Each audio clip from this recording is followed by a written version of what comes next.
Okay, so here we are with the US ruler. I'm going to go through and explain how to use the document and use InDesign to recreate this. First thing you need to know is that all measurements for this document, recreating it, are going to take place by using the left-hand side and the top side of it. So when we're working in design, we know that this is going to be the y-axis, this is going to be, or this is our x, that's our y. The next thing we need to take a look at on this document is how things are laid out. I don't tell you where US ruler needs to be placed on the page, but there are a couple ways we can figure out where it needs to go. And what you need to do is essentially draw a line out from here, and then you are going to measure from the top of the page down to the line.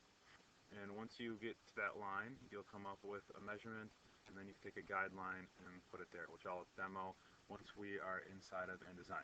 Some other things we need to take a look at real quick are the quarter-inch marks, all of these marks here, and the eighth-inch marks down on the bottom. Those all have a tint that has been applied to them. The tint is going to be 75%, and I'll show you how to do tints when we get over in InDesign. Some other things we need to look at real quick on this is that the font that was used was Myriad Pro. Those are pretty much the basic things that we need to take a look at here. The rest can probably be explained over in InDesign. So let's switch over to InDesign real quick. Here we are. We're going to make a document. This document should have no margins, so I'm going to turn those off. We can leave it in picas because we're going to be doing our measuring in picas. That's probably going to be the easiest thing for this project. It's going to give us the most accurate measurements. Turn off some of these tools that are out here that we don't need. Make sure that we're working in the typography workspace. Okay, so like I said earlier, if I want to figure out where this US ruler needs to go, I'm going to come back over here to InDesign. I'm going to go to my ruler up top. I'm going to click, and I'm going to drag down. By clicking and dragging down and letting go, that's going to tell me, it's going to give me a guideline on where my text should sit. But I need to give it a specific distance down. So if I come up top here, I can type in my Y distance 8p. Boom. What that has done is just moved my guideline into place. Now I could essentially go ahead and create a text box. After creating this text box, I want to change my font to be Myriad Pro. Got that. Now I need to figure out my size. I'm going to make this a little bit bigger. Oops, wrong way. Okay, so I've made it a little bit bigger. Some next things I want to do is figure out how to get it to center in the page. So what I would probably do is come up here and choose Align Center. What that has done is it's put my text in the middle of my box. And now I'm going to align that text box to the center of the page. There's two ways that can be done. You can come over here and you can type in the x-axis, we know half of 8.5 is 4.25, but another easier way to do it would be to use the alignment tools that we talked about earlier in the week. So I want to align to the page, so I click page, and then I push on the Align Horizontal Centers. That has now snapped it to the center of the page, and then I'll just set my text on that guideline. We still don't know our widths, but what we could do is come over here, drop another guideline in, and we know that it's 10 picas from the edge, so I need to actively select that line, so it's highlighted in blue. Come over here, type 10 picas, boom. So now that is the edge of my text box. So I really essentially need to increase the size of that. So somewhere around there is probably pretty close. And we're really close to where the measurement should be. After that, we need to start figuring out how to get our lines on the page. So let's talk about a line real quick. To make a vertical line, you got to hold Shift and drag down. Make a horizontal, click, hold Shift and drag to the right. You end up creating two lines here. We need to apply a weight to these lines, or a stroke weight, so I can go to my stroke panel. And I want my stroke weight to be 1.25, enter. So that's the correct stroke weight for this.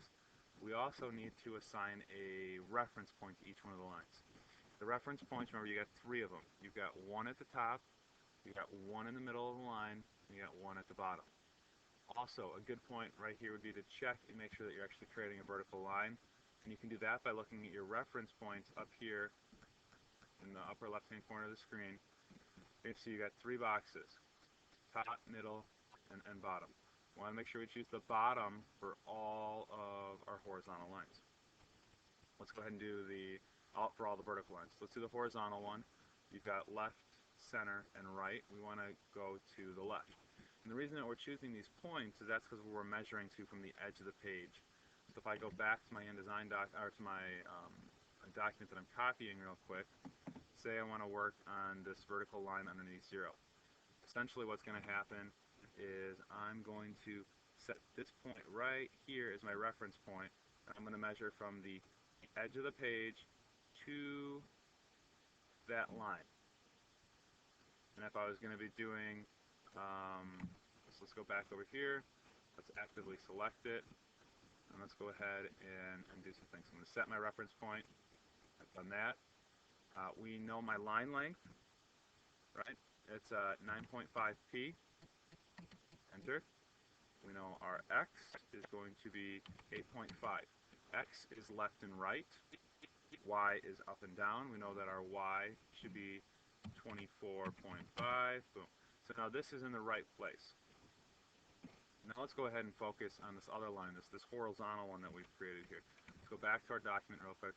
We need to figure out the length of this line.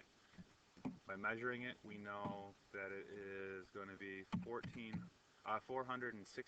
pt. That stands for points. The reason I did it in points is I got a more accurate measurement. It kind of fell weird in the middle of the pike, so we use that. We don't have a reference point assigned to it yet, so we need to click reference point. We need to apply the most left point to it. We come back here and look at our document we're copying. If we measured to this little point right here that's been circled to the edge of the page, we already know that distance because we knew it for the line that was underneath 0. And we know its reference point going up and down because we already measured that for this line right there. Let's go back. Let's type in our 8.5 and our 24.5. Boom.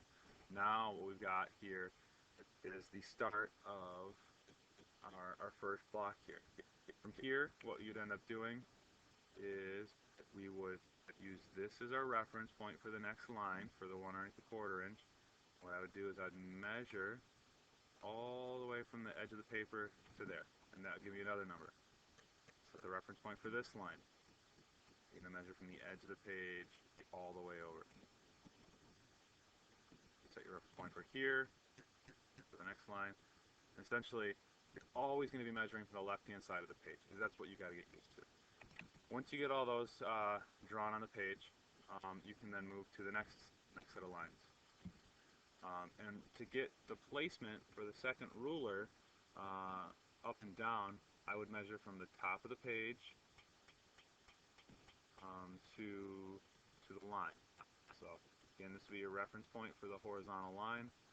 You measure all the way up to the top. Once you get there, you're going to know where to place it.